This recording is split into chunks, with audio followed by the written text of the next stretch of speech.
యేసయ్య క్షమించిన వాడును పొట్టి జక్కయ్య. ఈ పొట్టి జక్కయ్య కథను చూసాము. ఇతను ఎక్కడ ఉంటుందంటే బైబిల్లో లూకా 19:1-10 వరకు ఉంటుంది పొట్టి జక్కయ్య గురించి. పొట్టి జక్కయ్య అని పేరులోనే ఉంది కదా. ఇతడు దాదాపు ఇంతనే ఉండొచ్చు, నాకు తెలిసి ఇంతనే ఉండొచ్చు ఆ పొట్టి జక్కయ్య. ఈ పొట్టి జక్కయ్య వ్యక్తిత్వము ఏం పని చేస్తారో ఇప్పుడు మనం చూద్దాము. పొట్టి జక్కయ్య ఎలాంటి వాడంటే పన్ను వసూలు చేసేవాడు. ఇన్కమ్ ట్యాక్స్ ఆఫీసర్, పన్నులు వసూలు చేసేవాడు. కానీ ఇక్కడ ఎందుకు అందరి చేత జక్కయ్య ద్వేషించబడవాడంటే, ఇప్పుడు 5 రూపాయలు తీసుకునే చోట 10 రూపాయలు తీసుకునేవాడు, 100 తీసుకునే చోట 500 తీసుకునేవాడు, 5,000 చోట 10,000, ఇట్లా అధికంగా వసూలు చేసేవాడు పన్నులు. అందరి చేత పొట్టి జక్కయ్య ఏమైపోయాడంటే అందరి చేత ద్వేషణ పొందేవాడు. కాబట్టి ఈ పొట్టి జక్కయ్య వ్యక్తిత్వం ఇలాంటిది. పొట్టి జక్కయ్య ఇంటే ఉండేవాడు, నాకు తెలిసి చాలా అనుకుంటా. ఇప్పుడు అక్కడ పొట్టి జక్కయ్య ఊరు కూడా మనం చూసాం, ఎరకో పట్టణము. అక్కడ యేసయ్య ఎరకో పట్టణానికి వస్తున్నాడని ముందుగానే తెలిసింటుంది ఆ ఊర్లో. అప్పుడు జక్కయ్య కూడా తెలుస్తుంది అనమాట, ఈ ప్రాంతంలోకి యేసయ్య వస్తున్నాడు, అది కూడా ఇప్పుడే వస్తున్నాడని పొట్టి జక్కయ్యకు తెలుస్తుంది. అప్పుడు ఏం చేస్తానంటే ఈ జక్కయ్యకి ఏం జరుగుతుందంటే ఒక ఆశ కలుగుతుంది, ఎలాగైనా సరే యేసయ్యను చూడాలి అనే ఆశ తపన పెరుగుతుందంట పొట్టి జక్కయ్యకు. సరే ఎలాగైనా చూడాలి అన్నప్పుడు యేసయ్య ఎటుగా వెళ్తున్నాడు అని పలానా వారిని కనుక్కున్నప్పుడు ఎంక్వైరీ చేసినప్పుడు ఏం జరుగుతుందంటే పొట్టి జక్కయ్య ఎక్కడ ఉన్నాడో ఆ రోడ్లో నుంచి యేసయ్య వెళ్తున్నాడు అనేసి పొట్టి జక్కయ్యకు తెలుస్తుంది. ఏం చేస్తాడు, తను నిలబడి ఎలాగైనా సరే యేసయ్య చూడాలనేసి తను అక్కడే నిలబడుకొని ఉంటాడు. యేసయ్య తన ముందుగా వెళ్తాడు. మనం ముందు 2 విషయాలు చెప్పుకున్నట్టు యేసయ్య ఎలా ఉండేవాడు, చాలా ఫేమస్ కదా. యేసయ్య ఎక్కడ ఉంటే అక్కడ జనాలు గుమిగూడ ఉండేవారు. యేసయ్య ఆ రోడ్లో నడుచుకుంటూ వెళ్తున్నా కానీ ఏమైపోయేది, యేసయ్య చుట్టూ జనాలు ఉండేవారు. కాబట్టి ఆ జన సమూహం వల్ల ఏమైపోయిందంటే ముందుగానే ఇతను జక్కయ్య ఎలా ఉన్నాడు, పొట్టిగా ఉన్నాడు. కాబట్టి కనీసము తన తలనైనా చూడలేని స్థితిలో ఉన్నాడు పొట్టి జక్కయ్య. ఇక్కడ జక్కయ్య ఉన్నాడు అనుకుందాము, యేసయ్య ఇలాగా వెళ్ళాడు అనుకుందాము, ఇలా యేసయ్య ఇదే అనుకుందాము, ఇక్కడ నేనే జక్కయ్య అనుకుందాము. ఇలా చూసినప్పుడు యేసయ్య ఏం కనపడలేదంట జక్కయ్యకు. సరే ఇప్పుడు కనపడలేదని జక్కయ్య ఊరుకోలేదు. వెంటనే ఏం చేశాడంటే పరుగు పరుగున ముందుకు వెళ్ళేసి ఒక చెట్టుని ఎక్కాడంట. ఆ చెట్టు పేరు కూడా మనకి రాసి ఉంది, సికమోరు చెట్టు. ఆ చెట్టు ఎక్కినాడు. ఆ చెట్టు ఎక్కి యేసయ్య ఇటుగా వెళ్తాడు కదా, యేసయ్యని ఎలాగైనా సరే ఇలా చూడాలని కిందికి తల పెట్టుకొని చూస్తూ ఉన్నాడంట.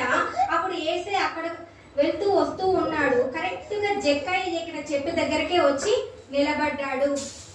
నిలబడి అక్కడ వచ్చి పైకి చూసి అతను యేసయ్యకి ఎవరు చెప్పలేదంట అక్కడ అతని పేరు జక్కయ్య అనేసి. కానీ యేసయ్యనే చెప్పాడంట, జక్కయ్య నువ్వు కిందికి దిగిరా, ఈరోజు నీ ఇంట్లోనే నేను ఉండాలనుకుంటున్నాను అనేసి జక్కయ్యకి చెప్పాడంట యేసయ్య. ఇంకేముంది, జక్కయ్యని చూడాలనుకున్నా జక్కయ్య యేసయ్య చూడాలనుకున్నాడు. ఇంకేముంది, పేరు పెట్టే పిలిచే లోపల జక్కయ్యకు ఎలనేని సంతోషం ఆనందంతో ఆ చెట్టును దబా దిగాడు. యేసయ్యను తన ఇంటికి తీసుకొని వెళ్ళాడు. తీసుకొని వెళ్ళినప్పుడు జక్కయ్య ఇంట్లో ఏం జరిగిందంటే యేసయ్య జక్కయ్యతో ఎంతో ప్రేమగా ఉన్నాడంట. ఆ ప్రేమతో జక్కయ్య మారు మనసు పొందాడంట. ఏం జరిగిందంటే అప్పుడు యేసయ్య అంటున్నాడంట, నా ఆస్తిలో సగము నేనైతే అన్యాయంగా సంపాదించినానో నా ఆస్తిలో సగం నా ప్రజలకి నేను ఇస్తాను. నేను ఎవరి దగ్గర అయితే తీసుకున్నానో ఆ ప్రజలకి నేను ఇస్తాను. అదేవిధంగా ఎవరి దగ్గర అయితే నేను అన్యాయంగా తీసుకున్నాను వారికి 4 రెట్లు ఇచ్చేస్తాను అని జక్కయ్య చెప్పాడు. ఇక్కడ మనం చూసినట్లయితే యేసయ్య పాపులను దూరం పెట్టలేదు. అదే యేసయ్య ప్రేమ అతని కొత్త మనిషిని చేసింది. చెట్టుకి యేసయ్య చూడాలని వచ్చిన జక్కయ్య చివరికి తన జీవితాన్ని మార్చుకున్నాడు. పాపిగా ఉన్న జక్కయ్య క్షమతో కొత్త మనిషిగా మారాడు. ఎంతమంది చూసాము మనము, వ్యభిచారంలో పక్షవాతంతో ఉన్న వ్యక్తిని తర్వాత జక్కయ్య కథను చూసాము. ఇంకొకరిని చూద్దాము, దీని తర్వాత ముగించుకుందాము. ఇంకొకరిని చూసాము. ఈమె కూడా పాపిగా ముద్రపడింది బైబుల్లో. ఆమె పాపిగా ముద్రపడింది అంటేనే మీరు అర్థం చేసుకోవచ్చు, ఆ ఊర్లో పాపిగా అంటేనే ఆమె పేరే గుర్తొచ్చేది అనమాట. ఆ విధంగా ఆమె పాపిగా ఎంచబడింది. ఈ విషయాలు ఎక్కడ ఉంటాయంటే లూకా 7:36 నుంచి 50 వరకు మనం చూస్తాం. ఇక్కడ చూస్తే ఒక పరిసర్యుడు అంటే అతని పేరు కూడా రాసి ఉంది, సీమోను. భోజనానికి పిలిచినాడంట యేసయ్యను, తన ఇంటికి భోజనానికి పిలిచినాడంట. పిలిచిన వెంటనే యేసయ్య అందుకు వెళ్ళాడంట. మామూలుగా మన ఇంటికి కూడా బంధువులు కానీ స్నేహితులు కానీ ఎవరైనా వచ్చినప్పుడు ఇంటికి వచ్చినప్పుడు ఏం చేస్తాము, వారిని మర్యాదపూర్వకంగా బాగున్నారని మాట్లాడతాము. లేకపోతే ఇంకా కొంచెం మంచిగా మనకి ఆత్మీయ బంధువులు అయితే ఏం చేస్తాము, వారిని కాళ్ళు కడుక్కోవాలని చెప్తాము. ఆ విధంగా చేస్తాము. అక్కడ కూడా ఒక ఆచారం ఉండేదంట. ఎలా అంటే ఇంటికి వచ్చిన అతిథులకి కాళ్ళు కడుక్కోవడానికి నీళ్ళు ఇచ్చేవారు. అదే విధంగా ఇలా హత్తుకొని చెంప మీద ముద్దు పెట్టేవారు. అదే విధంగా ఇంకొక మర్యాద ఏమంటే తలకు నూనె రాసేవారంట. ఈ 3 చేయడం వల్ల నీళ్ళు అనేది ఒక లెక్క అంట. అప్పుడు కాలంలో కానీ ఇక్కడ సీమోను అవేమీ చేయలేదు. అవేమి చేయకుండా యేసయ్య వచ్చాడు. యేసయ్య వచ్చిన వెంటనే అక్కడ కూర్చున్నాడు. యేసయ్య అక్కడ ఉన్నాడని తెలిసినప్పుడు ఈ పాపిగా వెసరబడిన ఆ స్త్రీ పేరైతే బైబిల్లో చెప్పలేదు, పాపి అనే ఉంది. కాబట్టి ఈ పాపిగా పేరు పొందిన స్త్రీ యేసయ్య ఉన్నాడని తెలిసినప్పుడు ఆ ఇంటిలోనికి వెళ్ళిందంట. యేసయ్య వెనక నుంచి వెక్కి ఏడుస్తూ ఉందంట. ఆ తర్వాత ఏం చేసిందంటే యేసయ్య ముందుకు వెళ్ళిందంట. ముందుకు వెళ్ళి తన కన్నీళ్లతో తన పాదాలన్నిటినీ కడుగుతూ ఉందంట. తన కన్నీళ్లతో పాదాలన్నిటినీ కడుగుతూ తన వెంట్రుకలతో పాదాలను తుడుస్తూ ఉందంట. అదే విధంగా విడువక తన కాళ్ళని యేసయ్య పాదాలని ముద్దు పెడుతూ ఉందంట. తన దగ్గర ఒక అత్తరు తీసుకొని వచ్చింది, అది కూడా యేసయ్యకు పెట్టిందంట. ఇంకొక విషయం చెప్పాలి, అప్పట్లో అత్తరు అనేది కేవలం ధనవంతుల దగ్గర మాత్రమే ఉంటుందంట.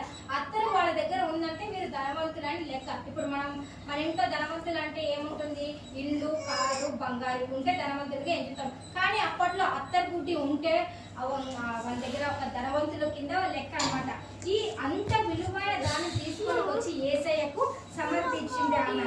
అప్పుడు అనుకుంటున్నాడంటే సీమోను ఏమనుకుంటున్నాడంటే ఈమె పాపి కదా, యేసయ్యకు తెలియదా, ఈమెను ఎందుకు ఈ విధంగా కాళ్ళు అడుగుతుంటే ఏం అనడం లేదు అని యేసయ్య అంటుంటే సీమోను చూసి యేసయ్య అంటున్నాడంట, నేను మీ ఇంటికి వచ్చాను, నాకు కాళ్ళు కడుక్కోవడానికి అయితే నీళ్ళు నువ్వు ఇయ్యలేదు, కనీసం నువ్వు నన్ను హక్కును చేర్చుకొని ముద్దు కూడా ఇవ్వలేదు. కానీ ఈమె మాత్రము ఆమె కన్నీటితో నా పాదాలను కడుగుతుంది. మరి అదే విధంగా ఏం చేస్తుంది, తల వెంట్రుకతో తుడుస్తుంది. ఆమె అదే విధంగా ఏం చేస్తుంది, విడవక తాను పాదాలకు ముద్దు పెట్టుకుంటూనే ఉంది. తన దగ్గర విలువైన అత్తను తీసుకొని నాకు పెడుతుంది. కాబట్టి ఇవేమి నువ్వు చేయలేదు, కానీ ఈమె చేసింది. ఈమె ఏం చేసింది, అక్కడ ఎక్కువ పశ్చాత్తాపడింది కాబట్టి ఈమె అధికంగా క్షమించబడింది అని ఆ సీమోనుతో చెప్తున్నాడు. ఇక కొన్ని విషయాలు మనం చూస్తే ఏం చేసింది,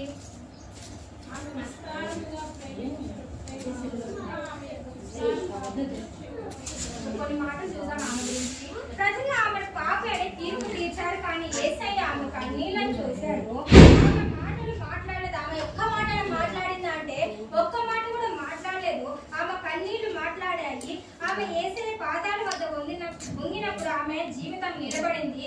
యేసయ్య మృదువుగా అన్నాడు, నీ పాపాలు క్షమించబడ్డాయి, ఇకపైన నువ్వు శాంతిగా వెళ్ళుము. అంటే ఇక్కడ నుంచి నీ పాపాలు క్షమించబడ్డాయి, ఇక్కడ నుంచి నీవు నూతనంగా బ్రతుకు అని యేసయ్య చెప్పాడు. ఈ నలుగురికి